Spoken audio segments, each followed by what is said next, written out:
नमस्कार मित्रों, मैं हूँ अवधेश कुमार। इस समय मैं पिछले काफ़ी समय से बिहार की यात्रा पर हूँ। चुनाव के बीच घूम रहा हूँ। काफ़ी मैं घूमा हूँ, देखा हूँ और यहाँ से एक आध दो टीवी पर तो रहा, लेकिन आपसे संवाद नहीं कर सका।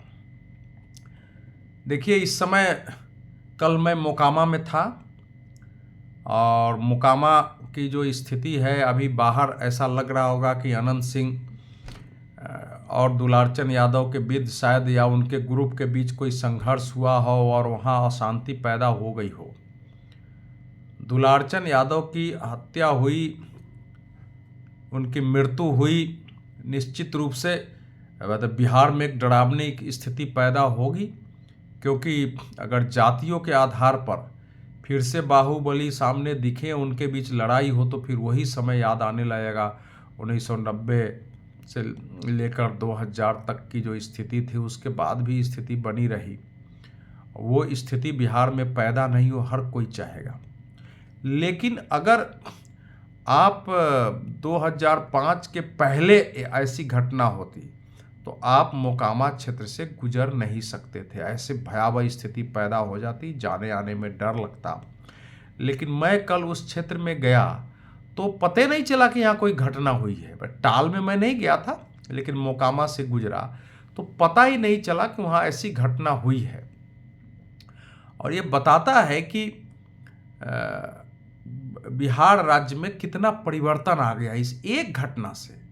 मैं स्वयं गवाह हूँ कि उस बीच अगर किसी शहर में दो अपराधियों के बीच गैंगवार हो जाते थे या किसी की हत्या हो जाती थी तो पूरे शहर की या क्षेत्र की क्या स्थिति होती थी। डर से लोग बाहर नहीं निकलते थे। दिन में थोड़ा बहुत निकला भी तो शाम को निकलो नहीं। तो दुलारचंद यादव एक समय बाहुबली रहे हैं। हालांकि अब उनका वो समय गया, लेकिन हैसियत तो है अपने क्षेत्र में, तभी वो चुनाव प्रचार में निकले थे। अनंत सिंह भी बाहुबली रहे हैं और उनकी हैसियत उस समय बाहुबली की थी। आज तो खैर आपस की थोड़ी बहुत लड़ाई होती है, उस ढंग से गैंगवार नहीं हो रहा है। चुनाव के बीच थोड़ी बहुत जो चुनाव के पहले ये बात ठीक है, कुछ अपराध बढ़ा है। कहीं कहीं थोड़े बहुत कुछ दो ग्रुपों में लड़ाई के भी संकेत मिले हैं, लेकिन उस ढंग से बिल्कुल दो गैंग आमने सामने हो, एक गैंग एक दूसरे के व्यक्ति को मार रहा है, दूसरा गैंग दूसरे को मार रहा है, फिर तीसरे को मार रहा है, फिर चौथे को मार रहा है, फिर तीसरा गैंग उसमें इन्वॉल्व हो जाता है। क्योंकि कोई उस गैंग से जुड़ा हुआ आदमी अगर दूसरे से जुड़ा हो, उसी में कोई ऐसा व्यक्ति मिला जिससे किसी क्रिमिनल का भावनात्मक लगाव है, तो फिर कसम खाता था कि मारेंगे, फिर वो चलती थी। तो इस ढंग से ये बाहुबली और क्रिमिनल गैंग के बीच बिहार में अब वो स्थिति नहीं है। अब अनंत सिंह की गिरफ्तारी हो गई है, उनके साथ और भी लोग गिरफ्तार हुए हैं। हालांकि गिरफ्तारी के पहले ऐसी स्थिति बनी कि वहाँ के एसपी को जाके उनसे बातचीत करनी पड़ी और तर्क यह है कि हम किसी को गिरफ्तार करते हैं तो सुप्रीम कोर्ट के आदेश के अनुसार उसको पूरी बात बतानी पड़ती है कि आपको हम क्यों गिरफ्तार कर रहे हैं। अगर वह चाहे तो अपना वकील भी उस समय रख सकता है, उसके लोग रह सकते हैं।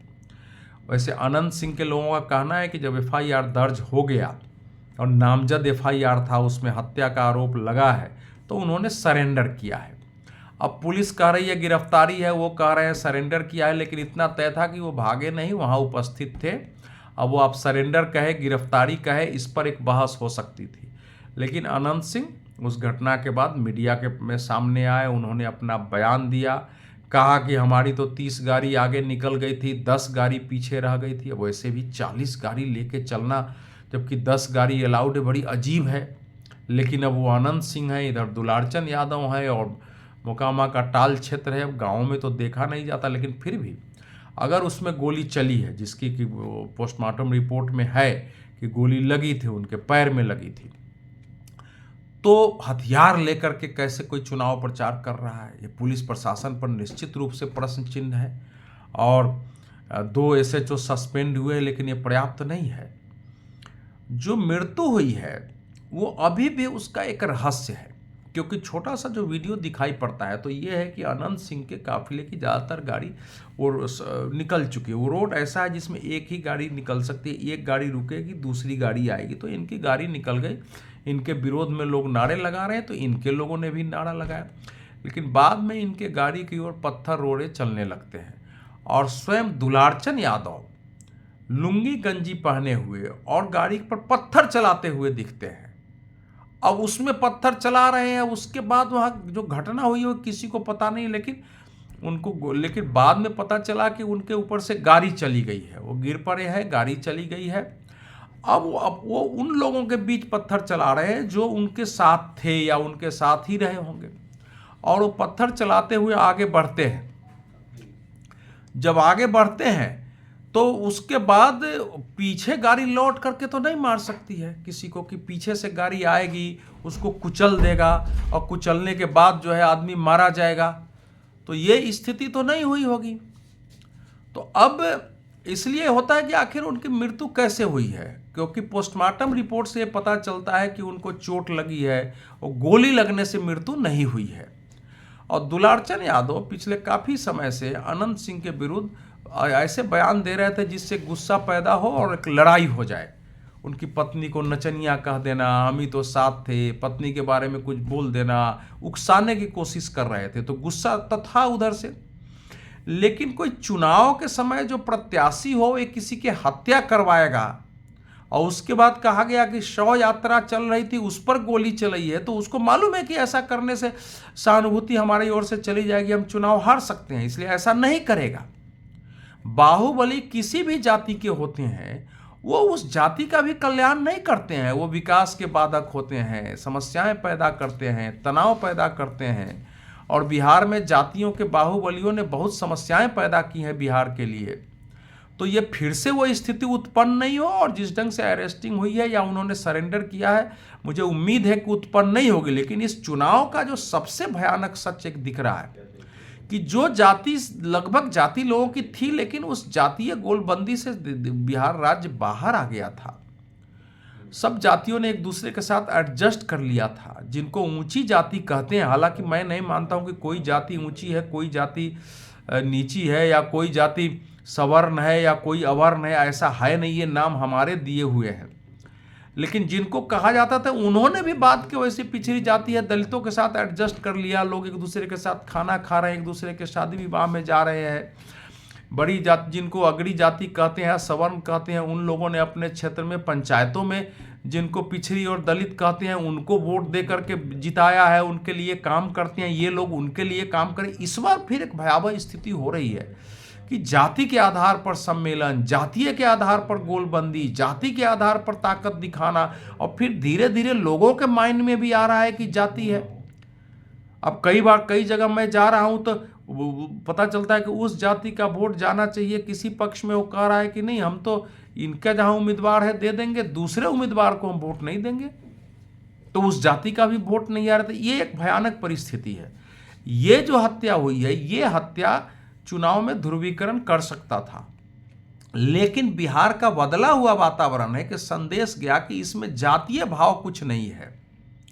भड़काने की कोशिश हुई है लेकिन जातीय भाव कुछ नहीं है। अब कोई इसकी आलोचना करे, आरजेडी विपक्ष में आलोचना स्वाभाविक है कि भाई आप जंगल राज कहते हो तो ये कैसे हो रहा है, कैसे बाहुबली कोई 40-40 गाड़ी लेके चल रहा है। लेकिन उसी आरजेडी ने 2020 में जब जनता दल यू ने अनंत सिंह को निकाल दिया था तो उसको टिकट देकर चुनाव लड़ाया और उसको जिताया। जब फिर से दोबारा वो जेल चले गए तो फिर उनकी पत्नी को लड़ाया आरजेडी ने दिया है। तो दुलारचंद यादव को तो बजाबता लालू जी ने ही खड़ा किया था। उनके साथ तस्वीरें जब छपी थी अखबार में, मुझे याद है 93-94, जैसा मैंने आपको बताया था, एक भयावह परिदृश्य बना था। तो इसलिए कोई किसी एक दोषी नहीं ठहरा सकते कि ये केवल जेडीयू ने किया है। अगर आपने उसको टिकट नहीं दिया होता तो आपको प्रश्न उठाने का अधिकार था। आम जनता तो प्रश्न उठा सकती है लेकिन आरजेडी नहीं उठा सकती है, क्योंकि ये सारी चीजें उसी के शासन के अवशेष हैं। ये सारे बाहुबली उनके समय के पैदा किए हुए इनकी शक्ति। और आपको आश्चर्य होगा कि अनंत सिंह के साथ जो उनके मुख्य हाथ होते हैं वो पिछड़ी जाति के लोग हैं। 2 जाति के लोगों को कहा जाता है कि उनके ज़्यादा मारपीट करने से लेके गोली चलाने बाकी में उसी जाति के लोग रहे हैं। तो ये भी नहीं है कि वो केवल वो जिस जाति के हैं उस जाति के ही उनके पास गोली चलाने वाले, मारपीट करने वाले हैं, दूसरी जाति के लोग उनके साथ चलते हैं। इसलिए उस रूप में इसको नहीं देखा जाना चाहिए कि कोई दो जातियों के बीच हुआ है या एक जाति का कोई क्रिमिनल बाहुबली है तो केवल उसी जाति के लोग उसके साथ होते हैं, जैसा हम सोचते हैं, नहीं है। तो इसलिए मुझे उम्मीद है कि ये हत्या बिहार में पुराने दौर की वापसी नहीं करेगी। अरेस्टिंग हो गई है, अरेस्टिंग के बाद चुनाव भी होगा, चुनाव परिणाम होगा, लेकिन यह भी सोचने की बात है कि जो जन सुराज राज्य में एक ये प्रचार कर रहा है कि हम दोनों से अलग सब राजनीतिक संस्कृति पैदा करेंगे, अगर उनके प्रत्याशी के चुनाव प्रचार में दुलारचंद यादव जा रहे हैं जो कि आरजेडी में रहे हैं, तो ये फिर सोचने की बात है। कुछ लोग तो कह रहे हैं कि नहीं, वो प्रत्याशी आरजेडी से टिकट दिलाने की कोशिश दुलारचंद यादव की ही थी, तभी वो तेजस्वी यादव के सभा में आए। तेजस्वी यादव ने घोषणा भी कर दी, लेकिन पता चला कि ये अगर अनंत सिंह से नहीं जीता था, उन्होंने सूरज भान की पत्नी बीना देवी को टिकट दिया, इसका टिकट काट दिया, तब जन सुराज ने इसको टिकट दे दिया। तो ये अजीब प्रकार का घालमेल है। आरजेडी अभी अपनी उस मानसिकता से बाहर नहीं निकली है। वो कहते जरूर हैं कि हम कानून व्यवस्था का पालन करेंगे, लेकिन नहीं निकली है। इसलिए पॉलिटिकल पार्टी क्या कहती है इस पर जाने के बजाय हमको इसकी जांच, इसकी कानूनी परिणति देखनी चाहिए, और बिहार के लोगों को कम से कम ये हमारे जाति का बाहुबली है या हमारे जाति के, उसके आधार पर नहीं बंटना चाहिए। बहुत बहुत धन्यवाद।